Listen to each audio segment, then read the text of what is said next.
Hello students, आप लोगों का बहुत स्वागत है। क्योंकि हम लोग इससे पहले लोन की ईएमआई कैलकुलेट करना हम लोग सीख चुके हैं। आगे क्या वर्क करते हैं, जैसे अगर आपने लोन ले रखा है तो लोन के साथ आप लोग पर मंथ की एक ईएमआई पे करते हो। पर मंथ एक ईएमआई पे करते हो। ईएमआई कैलकुलेट करने का मैंने वीडियो बना रखा है, जो आपके डिस्क्रिप्शन बॉक्स में मैंने लिंक भी दे रखा है। आप उस वहाँ से क्लिक करके आप ईएमआई कैलकुलेट देख सकते हो। अब मैंने जब ईएमआई पे करते हैं तो ईएमआई के साथ दो चीज़ें और पे करते हैं हम लोग। उसके साथ जब ईएमआई पे करते हैं तो एक हम प्रिंसिपल अमाउंट देते हैं, दूसरा हम लोग इंटरेस्ट पार्ट देते हैं। चलिए मैं हम लोग प्रिंसिपल अमाउंट और इंटरेस्ट पार्ट कैलकुलेट करना सिखाते हैं। जैसे मैंने एक लोन लिया कुछ आरओआई में, रेट ऑफ इंटरेस्ट पे, और कितने ईयर के लिए मैंने लिया। चलिए मैं ईएमआई यहाँ पे भी एक छोटा सा फॉर्मूला ईएमआई कैलकुलेट कर देता हूँ। पीपीएमटी से प्रिंसिपल अमाउंट आता है और आईपीएमटी से आपका इंटरेस्ट पार्ट आ जाता है। लेकिन आपको मैं एक चीज़ बताना चाहूँगा कि जब आप तय हो तो प्रिंसिपल और इंटरेस्ट पार्ट हर मंथ या हर ईयर चेंज होता रहता है। मतलब अगर आप प्रिंसिपल अमाउंट और इंटरेस्ट पार्ट अगर देखोगे तो हर मंथ हर ईयर चेंज होता रहेगा। सबसे पहले आप इंटरेस्ट पार्ट ज़्यादा देते हो और प्रिंसिपल अमाउंट आप कम देते हो। मतलब आपका जो पैसा होता है ईएमआई लोन से बहुत कम कम होता है, जबकि इंटरेस्ट आप बैंक को ज़्यादा देते हो। चलिए मैं हर पीरियड के अकॉर्डिंग आप लोगों को दिखाता हूँ। जैसे मैंने एक लोन ले लेता हूँ, मैं सस्ता मद्दा लोन ले लेता हूँ। जैसे आप लोगों को 80,000 रुपये का एक छोटा सा लोन ले लेता हूँ और आरओआई में मान लेता हूँ कि मुझे दी गई है 10% ईयरली। ईयर हमें 10% देना है और हमें 24 मंथ के लिए देना है।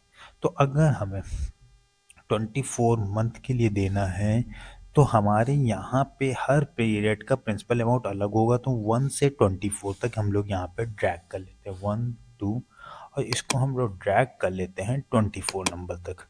23 24 26 21 23 24 नंबर तक हमने इसे ड्रैग कर लिया। अब हमें ईएमआई कैलकुलेट करनी है। ईएमआई कैलकुलेट करने का हमने फार्मूला पीएमटी फंक्शन अप्लाई कर दो, पीएमटी के साथ ब्रैकेट ओपन कर दो। ब्रैकेट ओपन करने का रेट अगर आपको ईयरली बताया गया है तो मंथली बनाने के लिए आप डिवाइड बाई 12 कर दो। नंबर ऑफ पीरियड्स आपके 24 बता ही गए हैं ये monthly.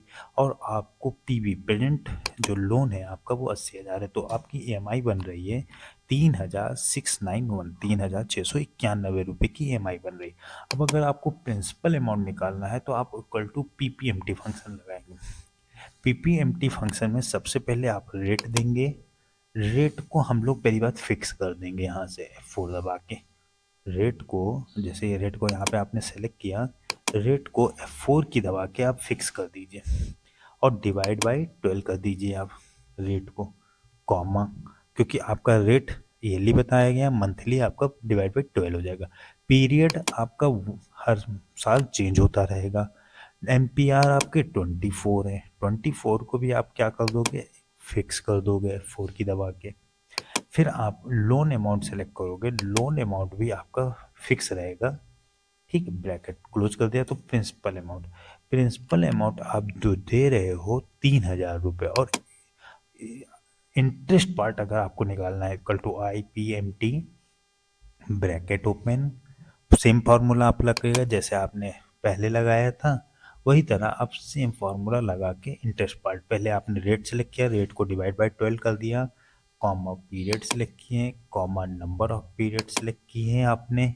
Number of period select करने के बाद आपने कॉमा लगाया, फिर लोन अमाउंट सेलेक्ट किया, F4 से फिक्स करते जाना जो जो सेल फिक्स कर रहे हैं, ब्रैकेट क्लोज कर दिया, देन इंटर कर दिया।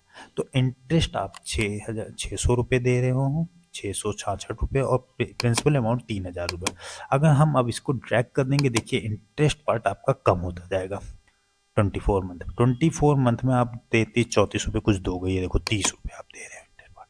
आपका इंटरेस्ट पार्ट हर बार कम होता चला जा रहा है। जबकि अगर हम प्रिंसिपल अमाउंट देखें, प्रिंसिपल अमाउंट आपका बढ़ता चला जाएगा। ये देखिए लास्ट में आपका प्रिंसिपल ही अमाउंट ले जाता है, इंटरेस्ट पार्ट नहीं ले जाता है। अगर हम प्रिंसिपल अमाउंट को जोड़ेंगे, यहाँ पे ऑटो सम से जोड़ देते हैं, तो ये 80,000 रुपये जितना लोन लिया था वो आ गया, और इंटरेस्ट आप कितना दे रहे हैं वो आप यहाँ से दे सकते हैं। तो आप 80,000 पे 85,000 रुपये इंटरेस्ट दे रहे हैं, क्योंकि आपका टाइम ऑफ पीरियड कम है, इसलिए आपका इंटरेस्ट पार्ट कम जा रहा है। ठीक है, तो आप अपनी ईएमआई जब पे करते हो तो उसके साथ दो पार्ट देते हो, प्रिंसिपल अमाउंट और इंटरेस्ट पार्ट। जब दोनों को जोड़ोगे अगर आपको, तो ईएमआई के बराबर हो जाता है। तो अगर आप अपने में देखना चाहते हो कि कोई भी लोन हम कर रहे हैं तो उसमें हमारा प्रिंसिपल अमाउंट कितना जा रहा है और इंटरेस्ट पार्ट कितना जा रहा है, तो हर पीरियड, हर मंथ या हर ईयर का प्रिंसिपल अमाउंट, इंटरेस्ट पार्ट आपका चेंज होता रहता है। सब्सक्राइब करिए, और आप थोड़ा कमेंट भी हमारे लिए थोड़ा बहुत लिख दिया करिए जो भी अच्छा लग रहा है। चलिए हम लोग नेक्स्ट वीडियो में आपके साथ मिलते हैं। Okay, thank you.